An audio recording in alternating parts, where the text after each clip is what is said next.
Allora, ma intanto ci deve essere la presenza della fioritura, quindi io porto le api sui boschi di acacia, sui boschi di castagno,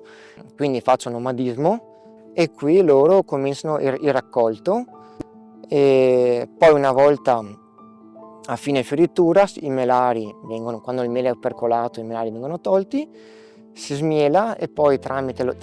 l'organolettica si riesce a definire se effettivamente quel miele è di acacia oppure no, perché può essere magari in una brutta stagione che non so, fa una gelata e le acacie non fioriscono, però magari le api raccolgono lo stesso perché trovano fioriture dei prati e quindi magari invece che un miele di acacia si avrà un miele di millefiori per esempio.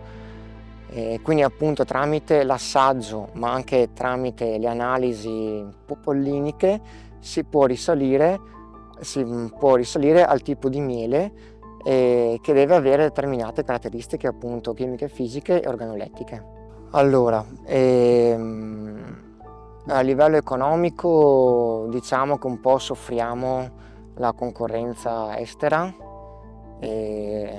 in cui il miele arriva a un prezzo chiaramente più basso. E poi a livello pratico abbiamo anche proprio il problema che si fa fatica a fare miele dovuto alle stagioni che sono poco stabili, si ha spesso primavere fredde con congelate tardive, soffriamo un po' la concorrenza estera, però poi magari per i piccoli come me che mi arrangio insomma con la vendita al dettaglio, comunque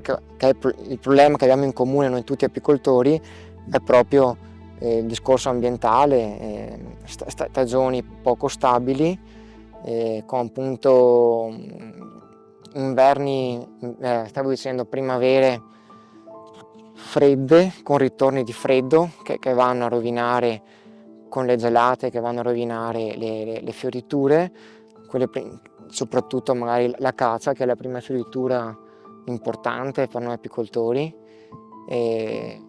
però appunto a volte se gela molto tardi, tipo i primi di maggio, e vai a compromettere anche le fioriture del tiglio, del castagno. Le api ne soffrono perché vanno in carenza alimentare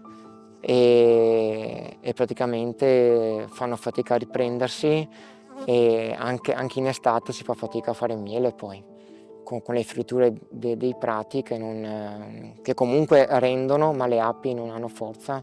che hanno sofferto molto in primavera. Io produco principalmente miele, propoli e basta, semplicemente questo. Mi sto attrezzando per il polline e anche sto sperimentando un po', provando a fare la papa reale, vediamo. Al momento è un divertimento, vediamo se riuscirò a fare produzioni serie. Okay. Per il momento comunque principalmente miele e propoli.